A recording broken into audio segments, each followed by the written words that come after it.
Window deployment services क्या होता है? ये आप बोल सकते हैं रिमोट इंस्टॉलेशन मेथड है, जो आप बोल सकते हैं नेटवर्क इंस्टॉलेशन मेथड। अगर इंटरव्यू रिलेटेड क्वेश्चन इसमें हम बात करें तो पूछा जा सकता है कि रिमोटली हम कैसे इंस्टॉल करते हैं ऑपरेटिंग सिस्टम को।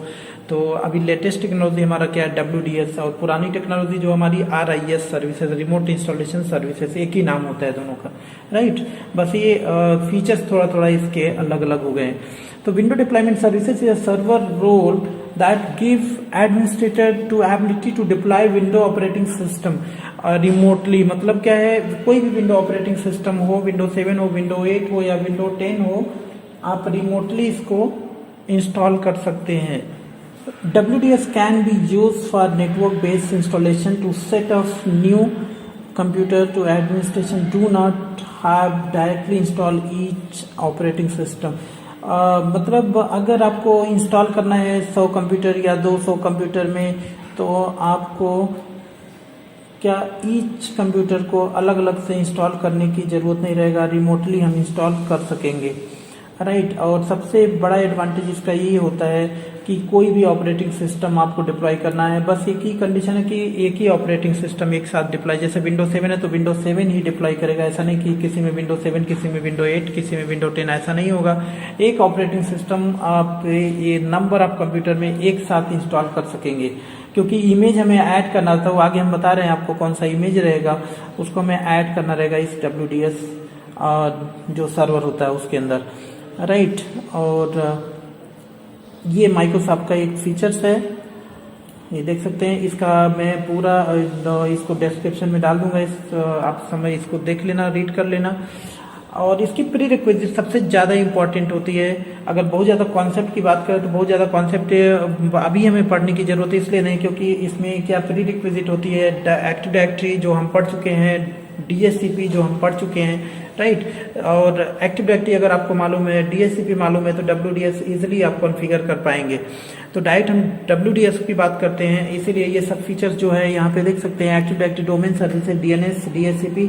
माइक्रोसॉफ्ट आल्सो रिकमेंड, ये देखिए, administrative to have good understand ये PXC, that we need to understand. ये जो होता है PXC WDS के अंदर हमें कॉन्फ़िगर करना होता है, और इसके अंदर 2 इमेज फाइल, जो विंडो 7 अगर करना है, चाहे विंडो 8 करना है, विंडो 10, उसके 2 PXC फाइल, हमें उसको PXC फाइल बोलते हैं, 2 इमेज रहता है, उसको ऐड करना रहता है, राइट। एडवांटेज क्या है WDS का? तो एडवांसेस क्या है कि टाइम आप बचत कर सकते हैं, और बहुत फास्ट हो जाएगा, टाइम बचत हो जाएगा, और इजी हो जाएगा, राइट। और रिसोर्सेज की कमी रहेगी तभी, जैसे बहुत सारे पेन ड्राइव, रिमूवेबल मीडिया, उसकी ज़रूरत नहीं रहेगी। और इसमें क्या होता है, ये 2 इमेज यहाँ पे देखिए, जो इसके क्या है, बस आपके पास होना क्या चाहिए, 2 इमेज, PXC इमेज बोलते हैं विंडो का, उसको हम .vim के नाम से जानते हैं। एक रहता है install.vim, दूसरा होता है boot.vim। ये 2 इमेज हमें ऐड करना रहता है, राइट। और जब हम इसमें क्या होता है, यहाँ देखिए, WDS based installation is easy and efficient due to network based installation, क्योंकि हमारा नेटवर्क ऑलरेडी इस्टेब्लिश हमारे ऑर्गेनाइजेशन में। और जितने नए मशीन लेके आ रहे हो, जैसे मान लो आपके पास 200 कंप्यूटर असेंबल किया, उसको कनेक्ट कर लिया और नेटवर्क में कनेक्टिविटी हो गई है, तो ऑलरेडी नेटवर्क से कम्युनिकेशन होने लगता है, क्योंकि मैक सभी नेटवर्क, सभी NIC पोर्ट के पास होता है, और सभी NIC पोर्ट सभी कंप्यूटर में रहता है, राइट। तो ये जैसे हम सर्वर को ऑन करते हैं, वो डिप्लॉय कर देता है। कैसे डिप्लॉय करता है आगे मैं बता रहा हूँ इसको। WDS based installation reduce the cost and complexity. Yes, cost कम हो जाएगा, क्योंकि आपके पास अलग अलग पेन ड्राइव या अलग अलग रिमूवेबल मीडिया की जरूरत नहीं रहेगा। सपोर्ट मिक्स्ड एनवायरमेंट डिप्लॉयमेंट, इसके साथ साथ ऑपरेटिंग सिस्टम के साथ साथ ड्राइवर, चाहे कुछ और भी हम एप्लीकेशन डिप्लॉय कर सकते हैं, राइट। इसका दूसरा रूप जो आगे है, अगर देखोगे, अगर हायर लेवल पे आप जाते हैं तो दूसरा जो होता है, जैसे WDS है, वैसे ही एक सर्विस होता है जिसको हम सिस्टम सेंटर कॉन्फ़िगरेशन मैनेजर बोलते हैं, SCCM के नाम से हम जानते हैं उसको। ये थोड़ा हायर टेक्नोलॉजी है, SCCM, system centre configuration manager. इसमें हम एप्लीकेशन, इसके द्वारा हम एप्लीकेशन को भी डिप्लॉय कर सकते हैं, राइट। और ये WDS में केवल ऑपरेटिंग सिस्टम को हम डिप्लॉय करते हैं। और ये प्री रिक्विजिट है, क्या क्या होना चाहिए हमारे पास active directory domain controller install होना चाहिए सर्वर में, सर्वर ऑपरेटिंग सिस्टम रहना चाहिए, राइट, DNS रहना चाहिए। तो एक्टिव डायरेक्टरी डोमेन सर्विसेज अगर आप कॉन्फ़िगर करोगे तो DNS इंस्टॉल हो जाएगा साथ में। और उसके बाद DHCP इंस्टॉल होना चाहिए। क्यों DHCP इंस्टॉल होना चाहिए? क्योंकि जब ये बूट करेगा और तो क्या होगा, वो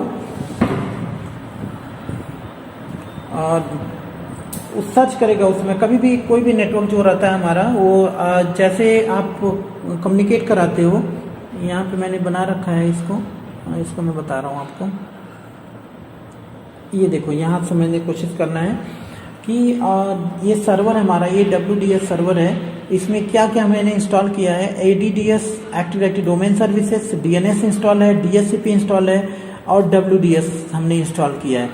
तो यहाँ तक तो मालूम है आपको। ADDS एंड DNS ये जो है ऑटोमेटिक एक साथ कॉन्फ़िगर जब हम प्रमोट करते हैं सर्वर को, राइट। उसका DHCP हम इंस्टॉल इसलिए करते हैं क्योंकि ये सारे कंप्यूटर जितने हैं, ये जस्ट हमने क्या किया, अभी असेंबल किया, नए कंप्यूटर्स हैं और यहाँ पे हम IP दे नहीं सकते हैं। ये सर्वर है हमारा जो नॉर्मल डोमेन कंट्रोलर होता है, यहाँ पे IP हमने दे रखा है ये 10.0.0.1 और इसका DNS IP भी यही है। और इन सभी कंप्यूटर के पास अभी कोई IP एड्रेस नहीं है, that we can not assign also. हम क्यों नहीं कर सकते, क्यों नहीं असाइन कर सकते हैं? क्योंकि ऑप्शन ही नहीं मिलेगा, हमारे पास विंडो ही नहीं है इसके अंदर। बट ये NIC पोर्ट में, यहाँ देखो नेटवर्क इंटरफेस कार्ड में ऑलरेडी ये कनेक्टेड है स्विच से, ये स्विच है। और जैसा कि हम लोग पढ़ चुके हैं नेटवर्क प्लस में कि स्विच में क्या होता है, मैक एड्रेस होता है, मैक टेबल होती है। और जैसे सारे कंप्यूटर को आप कनेक्ट करते हो, इसे यहाँ पे एक मैक टेबल बन जाती है। तो इंटरनल कम्युनिकेशन तो होने लगा इनके बीच में, इसने ये सारे कंप्यूटर से और ये क्या इस नेटवर्क में इंटरनल कम्युनिकेशन होने लगा। तो इसीलिए यहाँ पे क्या है, DHCP कॉन्फ़िगर है। DHCP का फीचर जैसा कि हम लोग पढ़े हैं, क्या होता है, ये क्या है, जैसे नेटवर्क में स्विच ऑन करेंगे इस कंप्यूटर को, ये सर्च करेगा IP, कोई IP हमें मिल जाए तो हम इस नेटवर्क से कम्युनिकेट कर सकें। तो IP कहाँ से मिलेगा, ये क्या करेगा, DHCP उसी समय ये ब्रॉडकास्ट कर देगा कि यस हमारे पास 2 से लेके इस रेंज के IP हमारे पास अवेलेबल है। 10.0.0.2 से लेके 10.0.254 IP हमारे पास अवेलेबल है। ये ब्रॉडकास्ट कर देगा यहाँ से। उस जैसे ब्रॉडकास्ट करेगा, ये रिक्वेस्ट भेजेगा, इसको एक IP मिल जाएगी यहाँ पे। जैसे मान लो यहाँ पे मिल गई 10.0.0.2 IP मिल गई इनके पास, 10.0.0.2 ये IP मिल गई। अब जैसे ही IP मिलेगा क्या हो जाएगा, ये यहाँ पे जो PXE फाइल हमारी है, ये जो PXE फाइल है, ये क्या हो जाएगा, यहाँ से ये मूव कर देगी डायरेक्ट, राइट। तो PXE फाइल जब हम क्या करना होता है, जब WDS हम इंस्टॉल करते हैं, इसको जब हम कॉन्फ़िगर करते हैं, जब कॉन्फ़िगर करेंगे उस समय बोलेगा PXE फाइल इसमें ऐड करो, राइट। तो वहाँ पे 2 ऑप्शन हमारे पास रहेगा, एक इंस्टॉल बूट, एक बूट रहेगा। तो ये दोनों फाइल हमें जो भी ऑपरेटिंग सिस्टम, सपोज करो आप प्लान करो विंडोज 7 इंस्टॉल करने के लिए, तो विंडोज 7 का ये इमेज फाइल, ये सेटअप फाइल होना चाहिए। सॉरी, इमेज फाइल नहीं चाहिए, यहाँ पे सेटअप फाइल आपके पास होना चाहिए। सेटअप फाइल रहेगा तभी ये हो पाएगा। सेटअप फाइल कहाँ से मिलेगा, सपोज करो आपके पास, आप प्रैक्टिकल करना चाह रहे हैं इसका WDS का, और आपके पास इमेज फाइल है, तो आप विनजिप अगर इंस्टॉल कर लो अपने कंप्यूटर में, विनजिप से एक्सट्रैक्ट करोगे तो सेटअप फाइल हो जाएगा। तो जैसे यहाँ पे आप राइट क्लिक करके कॉन्फ़िगर करोगे, वहाँ पे वही फाइल, पर्टिकुलर फाइल दिखेगी, आप वहाँ पे ऐड कर सकते हो, boot.vim और install.vim, ये दोनों फाइल, राइट। तो ये थोड़ा सा टाइम लगता है ऐड होने में। जब ऐड हो जाता है उसके बाद जब आप डिप्लॉय करते हो, जैसे ये कंप्यूटर ऑन करेगा, यहाँ पे कुछ नहीं करना रहता है, ये सारे कंप्यूटर पे कुछ भी नहीं करना रहेगा, केवल आपको F12 प्रेस करना रहेगा। F12 क्या होता है, जब नॉर्मली जब तक हमारे कंप्यूटर में ऑपरेटिंग सिस्टम इंस्टॉल नहीं है, तब तक F12 का काम क्या होता है, ये रिमोट इंस्टॉलेशन सर्च करता है, नेटवर्क बूट सर्च करता है। F12 जैसे इसमें, जैसे कंप्यूटर को रीस्टार्ट करोगे, F12 प्रेस करोगे, क्योंकि इसके पास ऑपरेटिंग सिस्टम नहीं है, तो क्या करेगा, नेटवर्क बूट सर्च करेगा। नेटवर्क बूट मतलब यहाँ पे तुरंत ये पाएगा एक IP 10.0.0.2 और सडनली ये क्या होगा, ये दोनों इमेज यहाँ से डिप्लॉय हो जाएगा और यहाँ से इंस्टॉलेशन शुरू हो जाएगा। सेम लाइक ऐसे सभी कंप्यूटर में, ऐसे सभी कंप्यूटर में जाके आपको क्या करना रहेगा, स्टार्ट करना रहेगा F12 ऐसे करना रहेगा। और उसके बाद जो विंडो 7 या विंडो 10 का नेक्स्ट है वो कॉन्फ़िगरेशन आप कर लो, 1 घंटे के अंदर अंदर आपका सारा कंप्यूटर इंस्टॉल हो जाएगा। सो गाइस, ये हमारा विंडोज सर्वर 2016 है और इसका पूरा लैब सेटअप हम करके दिखाते हैं आपको। सबसे पहले प्री रिक्विजिट, जैसा कि मैंने स्लाइड में दिखाया आपको, active directory domain services install होना चाहिए इसमें, जो कि इंस्टॉल है वो चेक कर लेते हैं हम लोग सर्वर मैनेजर में जाकर। और इसके बाद हमें क्या चाहिए, DHCP सर्विसेज, वो भी मैंने इंस्टॉल कर रखा है। और अगर एक्टिव डायरेक्टरी में कोई प्रॉब्लम है और DHCP में कोई प्रॉब्लम है तो आप इसका वीडियो जाके देख लीजिए। प्लेलिस्ट मैंने बना रखा है इसका, प्लेलिस्ट में जाके देखिए पूरा एक्टिव डायरेक्टरी का mcsa विंडोज सर्वर 2016 का प्लेलिस्ट में आपको पूरा वीडियो मिल जाएगा। उसमें एक्टिव डायरेक्टरी आप देख लीजिए। DHCP देखिए हमने इंस्टॉल कर रखा है इसमें, DHCP एक्टिव डायरेक्टरी। और अब हमें इंस्टॉल क्या करना है, WDS। तो डायरेक्ट हम स्टार्ट करते हैं WDS और यहाँ से ऐड करेंगे, ऐड फीचर्स और रोल बेस में जाकर, और यहाँ पर हमें मिलेगा WDS विंडो डिप्लॉयमेंट सर्विसेज। और वो सर्च करना में इसमें विंडो डिप्लॉयमेंट सर्विसेज देखिए कहीं पे रहेगा, इसमें विंडो डिप्लॉयमेंट सर्विसेज।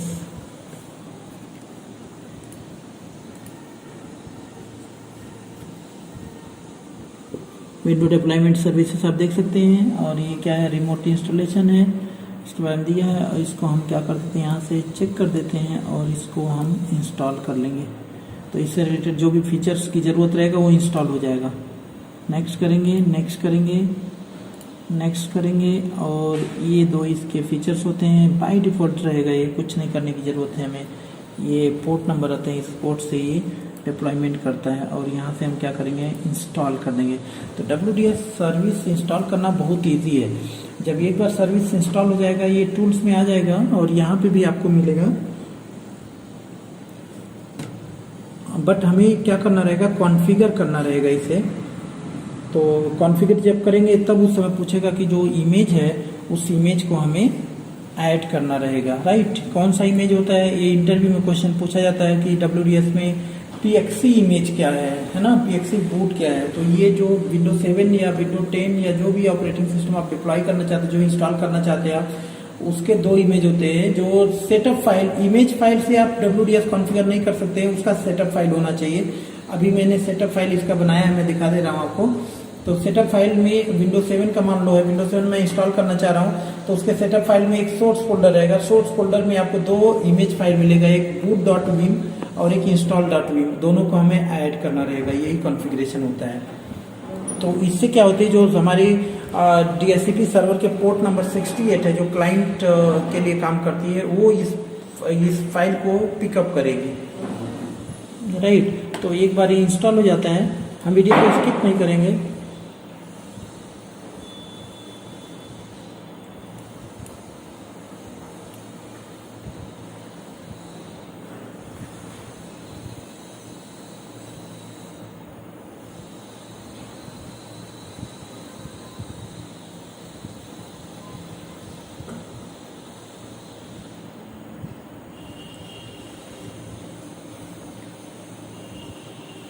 तो आप देख सकते हैं ये कंप्लीट इंस्टॉल हो गया है WDS। और देन हमें करना क्या है, अब इसको कॉन्फ़िगर करना रहेगा। तो कॉन्फ़िगर करने, यहाँ देखो आ गया इधर WDS। और कॉन्फ़िगर करने के लिए इसको ओपन कर लेते हैं, टूल्स में जाके विंडो डिप्लॉयमेंट सर्विसेज यहाँ पर आ जाएगा। और इसको हम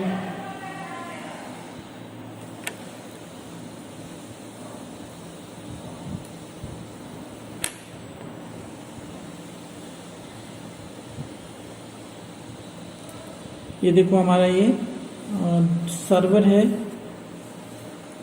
और ये डिप्लॉयमेंट सर्विसेज है। तो अभी ये कॉन्फ़िगर नहीं है, यहाँ देख लो ये दिखा रहा है, यहाँ पे ये कॉन्फ़िगर नहीं है। तो हमें क्या करना रहेगा, राइट क्लिक करना है और कॉन्फ़िगर करना रहेगा। ये इंपॉर्टेंट पॉइंट है यहाँ पे। जब WDS हम इंस्टॉल कर लेते हैं उसके बाद हमें क्या करना रहता है, कॉन्फ़िगर करना रहता है इसे। तो कॉन्फ़िगर सर्वर जहाँ से हम करेंगे, और ये पॉइंट आपको याद रखना है, यहाँ पर ये PXE बूट होती है, यहाँ देख लो। और इसके लिए NTFS पार्टीशन होना चाहिए जहाँ पे ये बूट इमेज रखा है।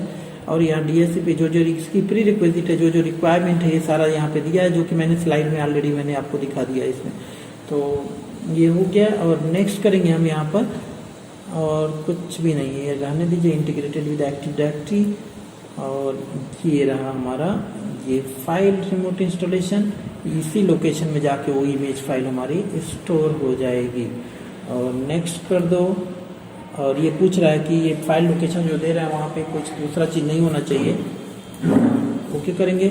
और ये पोर्ट नंबर यहाँ पे देखो, जो पोर्ट नंबर है यहाँ पे दे रहा है, राइट, पीएक्सी बूट का डीएसपी इसको। और हम क्या करेंगे अभी, नेक्स्ट करेंगे। और ये इम्पोर्टेंट पॉइंट है, कभी कभी क्या होता है, इस पॉइंट में अगर आप मिस्टेक कर दिए तो डिप्लॉय नहीं होता इमेज। ये क्या करना है, respond to known and unknown client. किसको आपको रिस्पॉन्ड करना है, या जिसको आप जानते हैं उसी को रिस्पॉन्ड करना है। तो नॉन क्लाइंट, और ये क्या, रिस्पॉन्ड टू क्लाइंट, सभी को जो भी रहेगा, राइट। और ये नॉन क्लाइंट मतलब जिसको आप जानते, जो ऑलरेडी नेटवर्क में कम्युनिकेशन कर रहा है उसको करना है, तो उसको नहीं, इसको करना रहेगा हमेशा। और क्या करो आप, नेक्स्ट करो।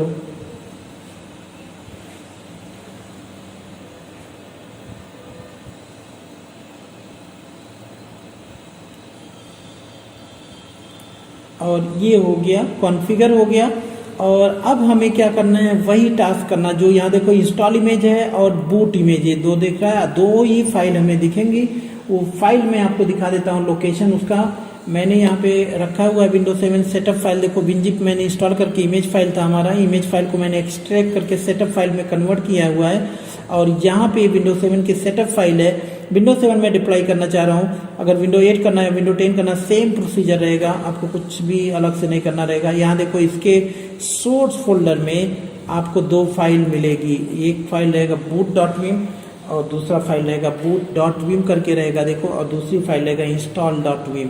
तो यहाँ पे मिल जाएगी install.vim। आपको ज़्यादा कुछ टेंशन करने की ज़रूरत नहीं है, ये वहाँ पे ऑटोमेटिक डिटेक्ट हो जाती है फाइल जब यहाँ हम जाएंगे। देखो, जैसे मैं install.vim में क्या करना है, राइट क्लिक करना है और ऐड इंस्टॉल इमेज, और यहाँ से करो नेक्स्ट, और यहाँ से ब्राउज करना रहेगा। और ये लोकेशन कहाँ पर है, तो ये लोकेशन हमारा डेस्कटॉप पर है और विंडोज 7 करके है। यहाँ पे देखो सोर्स, और इसमें जैसे जाएंगे वही दोनों इमेज दिखेगी, बाकी कोई फाइल नहीं दिखेगी, सब फोल्डर दिखेगा। तो राइट नाउ ये क्या है, इंस्टॉल इमेज, install.vim हमें करना रहेगा। और यहाँ से कर दो इंस्टॉल है, राइट, इंस्टॉल DS install.vim, तो इसको कर दो आप नेक्स्ट। और यहाँ पे दिखाता है कि कौन सा वर्जन आपका इंस्टॉल करना चाहते हो, वो सारा यहाँ से सेलेक्ट कर सकते हो, कोई स्पेसिफिक वर्जन आपको चाहिए तो। नहीं तो अगर ये सेलेक्ट नहीं करेंगे तो जब क्लाइंट मशीन में इंस्टॉल होगा तो वहाँ भी ये ऑप्शन आएगा कौन सा वर्जन, आपको जाके वहाँ मैनुअली सेलेक्ट करना रहेगा। तो मन करे तो आप रहने दो, या तो फिर आप चाहो तो कोई स्पेसिफिक वर्जन जो भी रिलेवेंट आप इंस्टॉल करना चाहते हैं विंडोज 7 का एडिशन, उसको ही आप सेलेक्ट करके रखो। तो ये आपके ऊपर डिपेंड करता है, राइट। तो चाहो तो आप यहाँ से हटा दो। तो क्या किया जाए, हम तो कर देते हैं, रहने देते हैं इनको सभी को, ठीक है। और अगर आप चाहें तो हटा दीजिए यहाँ से, इनको ड्रैग करके।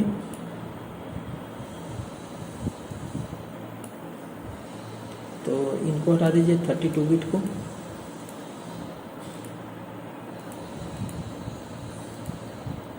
और हम लोग क्या करते हैं, विंडोज 7 64 बिट का अल्टीमेट वर्जन इंस्टॉल करते हैं, ठीक है। तो इन सभी लोगों को हम हटा देते हैं, यहाँ से अनचेक कर देते हैं। तो ये लोग अब इंस्टॉल नहीं होंगे, इसका कोई ऑप्शन हमें नहीं मिलेगा। तो इसको मैंने क्या किया, नेक्स्ट किया, और नेक्स्ट किया, ये ऐड हो रहा है, ये इमेज ऐड हो जाएगा। एक बार ये इमेज ऐड हो जाएगा, ये थोड़ा बड़ा इमेज है, थोड़ा सा टाइम लगता है, और उसके बाद जो बूट इमेज है वो जल्दी हो जाएगा। बस यही इसका कॉन्फ़िगरेशन, मतलब क्या है, WDS जब भी आपको कॉन्फ़िगर, बहुत सिंपल स्टेप है, बहुत इंटरेस्टिंग है। आपके पास क्या होना चाहिए, एक डोमेन कंट्रोलर, मतलब विंडोज सर्वर 2016 है, और उसमें एक्टिव डायरेक्टरी डोमेन सर्विसेज आपने इंस्टॉल कर रखा है। और क्या करना रहेगा, उसके बाद आपको DHCP इंस्टॉल करना रहेगा। DHCP का स्कोप बना के एक IP रेंज देना रहेगा, किस IP को आप डिप्लॉय करना चाह रहे हैं। और उसके बाद आपके पास जो भी ऑपरेटिंग सिस्टम आप इंस्टॉल करना चाह रहे हैं रिमोटली अपने क्लाइंट मशीन को, तो उसका इमेज होना चाहिए या सेटअप होना चाहिए। अगर सेटअप है तो बेटर है, नहीं तो इमेज रहेगा तो उसको विंजिट से आपको एक्सट्रैक्ट करके सेटअप फाइल में कन्वर्ट करना रहेगा, क्योंकि इमेज फाइल को डिटेक्ट नहीं करेगा WDS। ये केवल दो ही इमेज को समझता है, install.vim और boot.vim, इसके अलावा किसी इमेज को नहीं समझेगा है।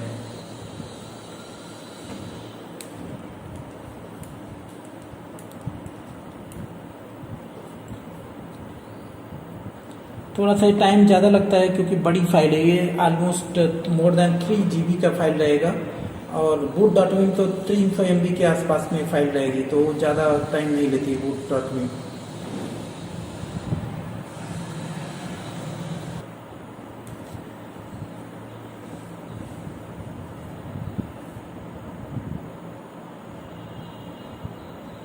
सो गाइस आप देख सकते हैं इंस्टॉल हो गया, ये ऐड हो गया एक्चुअली इमेज, और इसको हम फिनिश कर लेंगे और ये इधर आ जाएगा। और इसके बाद हमें क्या करना, बूट सेम लाइक ऐसे क्या करना, ऐड बूट इमेज पे जाना है, ब्राउज में जाना है, और उसी लोकेशन में जाके boot.vim को हमें क्या कर लेना, ऐड कर लेना इसमें, और नेक्स्ट करो और यहाँ से हो जाएगा यार।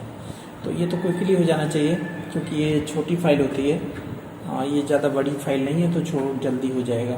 तो ये ऐड हो गया, राइट। दोनों इमेज फाइल ऐड हो गई जो हमें ऐड करना था अपने WDS सर्वर के लिए। और अब लास्ट में देखो ये अभी क्या है, सर्विसेज स्टार्ट नहीं हुई है, तो इसकी सर्विसेज को स्टार्ट करने के लिए हमें क्या करना रहेगा, राइट क्लिक करो इस पर, और यहाँ से राइट क्लिक करो, कहाँ से है ऑल टास्क में जाना है, और क्या कर देना है, इसे स्टार्ट कर देना है हमें, ये रहा इस पे, राइट, ये स्टार्ट हो जाएगा। अब यहाँ से आ जाएगा ग्रीन सिग्नल, यहाँ से आ जाएगा, और ये सर्विसेज अब क्या है, रेडी हो गई, राइट। तो गाइस WDS सर्वर अब रेडी है काम करने के लिए हमारा। और अब आपके पास जितने भी मशीन है, जितने भी नए मशीन है, उनको आप इंस्टॉल कर सकते हो। तो चलिए हम क्या करते हैं, सबसे पहले हमारा VMware में हमने 2016 सर्वर को इंस्टॉल कर रखा है, तो देख लेता हूँ मैं इसका IP क्या है, इसका जो सेटअप है क्या है, ब्रिज है, ओके। और मैं अब क्या करता हूँ, यहाँ से मशीन बना लेता हूँ, तो आपको समझ में आ जाएगा। यहाँ से देखो,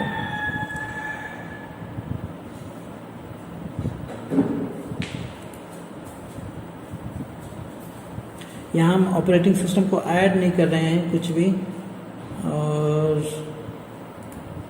विंडोज 7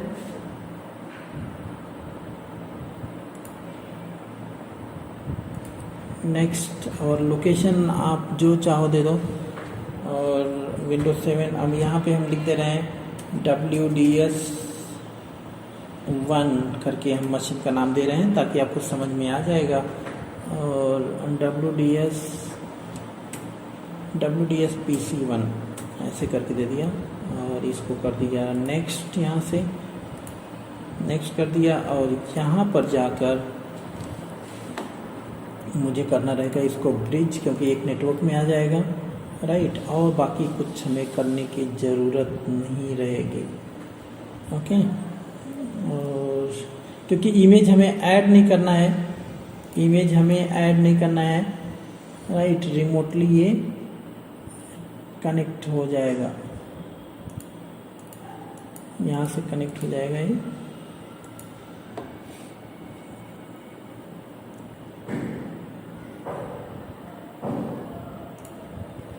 और अब हम क्या कर देते हैं, इसको क्लोज कर देते हैं, यहाँ से ये मशीन बन के रेडी हो जाएगी। एक मशीन बन गया, और मशीन बनाना चाहो तो एक और मशीन बना लो। इसको मैं छोटा कर लेता हूँ, आपको समझ में आएगा। यहाँ से चलो एक मशीन को और बना लिया, यहाँ से चलो एक मशीन को और मैंने बना लिया, और इसका नाम दे दिया WDS PC2 के नाम से दे दिया। और यहाँ से सेम लाइक इसको जाकर हम ब्रिज कर देंगे। जो भी एक नेटवर्क एक्चुअली VMware का ये होता है, चाहे नेट रखो या ब्रिज रखो, सभी में वही होना है, राइट। तो ये एक्चुअली ये कनेक्ट होना चाहिए, नहीं हो रहा है। ठीक है, देखेंगे। ठीक है, और इसको क्या कर देते हैं, क्लिक कर दे। बस अब कुछ भी नहीं, सारा कुछ रेडी है। और अब हमें क्या देना है, क्या डिप्लॉय सारे करना है। ऐसे मान लो बहुत सारे 200 मशीन हमारे पास है विंडोज 7 के, और सबको आपको ओपन करना है। और क्या प्रेस करना है, F12 प्रेस करना रहेगा। तो चलो हम ओपन कर लेते हैं यहाँ से, इसको स्टार्ट करेंगे और प्रेस करेंगे क्या, F12 यहाँ पर।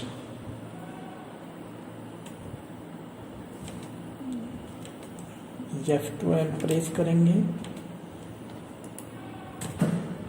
और ये ले लेगा इमेज। यहाँ देखो, यस, ये क्या लिया, 10.0.0.1 यहाँ से सर्वर ले लिया, मतलब DHCP सर्वर से इंस्टॉल हो रहा है। देखिए यहाँ पे ध्यान से, बूट और इंस्टॉल, ये इमेज ले लिया यहाँ से DHCP सर्वर से IP ले लिया, और उसके बाद इमेज डिप्लॉय हो गया। तो देखो ये पहला मशीन को मैंने डिप्लॉय कर दिया यहाँ पे। और सेम लाइक अब मैं PC नंबर 2 को जाके देखूंगा, ध्यान से देखना आप, तो वो भी सिनेरियो आपको समझ में आ जाएगा। तो यहाँ पे हम PC2 को भी, ये देखिए अब ये सेटअप चलेगा। अब यहाँ नेक्स्ट जो भी ये फॉर्मेलिटीज होती है जो विंडोज 7 इंस्टॉलेशन का, आप जाके कर लो उसको, राइट। और उसके बाद वो रेडी हो जाएगा आपका मशीन। वो ऑलरेडी वो ज्वाइन रहेगा उस डोमेन से, और उसके पास IP भी रहेगा, DHCP से IP मिल रहा होगा। ठीक है, ये एडवांटेज होता है हमारे WDS सर्वर का। देखिए ये इंस्टॉल हो रहा है, राइट। और अब हम जाके देखेंगे इस दूसरे वाले मशीन में, यहाँ पर इस कंप्यूटर को भी हम स्टार्ट कर लेते हैं। देखिए ध्यान से देखना, यहाँ पे मैं पावर ऑन किया सर्वर का, ये क्लाइंट मशीन का, दूसरे क्लाइंट मशीन का। अब पावर ऑन करके यहाँ पर वेट करेंगे हम, और जैसे ही आएगा F12 यहाँ पे आएगा, DHCP सर्च करा, IP मिला और प्रेस कर दिया। देखो झटके में, थोड़ा सा टाइम अगर लगा दिए तो फिर ये क्या करेगा, इमेज को नहीं, DHCP से अगर IP नहीं मिला, इसको F12 नहीं प्रेस किए, तो फिर ये नहीं बूट करेगा। ठीक है, तो ऐसे हमें करना रहेगा। तो अब ये इंस्टॉल हो जाएगा। बाकी सारा प्रोसीजर वही होता है इंस्टॉलेशन का, आप इंस्टॉल कर सकते हैं इसको। ठीक है,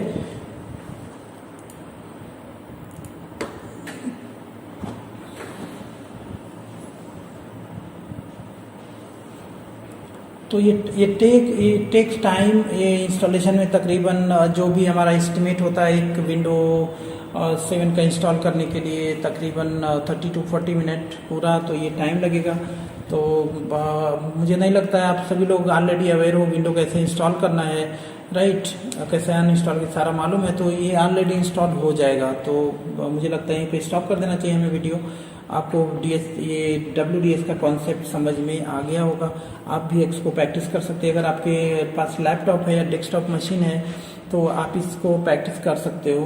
आपके पास एटलीस्ट 8 GB का रैम होना चाहिए आपके मशीन में, तो ये प्रैक्टिस कर पाएंगे। क्योंकि एक डोमेन कंट्रोलर होगा, एक्टिव डायरेक्टरी DNS आपको इंस्टॉल करना पड़ेगा इसमें, और उसके बाद DHCP उसी में इंस्टॉल करना रहेगा, फिर WDS इंस्टॉल करोगे, राइट। तो मतलब इस मशीन में कम से कम आपके पास 4 GB का रैम रहेगा। 2 क्लाइंट मशीन अगर आप डिप्लॉय कर रहे हैं, इसे पैट कर देखना चाह रहे, जैसे मैंने 2 मशीन अभी किया यहाँ पे, तो ऐसा करना रहेगा। तो आपके पास 2-2 GB का कम से कम उसमें होना चाहिए। 1-1 GB का दोगे तब भी 2 GB बेस मशीन के पास में, तो 8 GB का रैम होना चाहिए। तो गाइस ये हमारा WDS का सेशन है, और ये वीडियो कैसा लगा आप कमेंट करके बताओ। ये वीडियो अच्छा लगा हो तो फिर लाइक कर दो, और अपने फ्रेंड सर्कल में ज़्यादा से ज़्यादा शेयर कर दो, ताकि हम और ऐसे नए नए टेक्नोलॉजी पे वीडियो बनाते रहेंगे आपके लिए। और थैंक यू सो मच।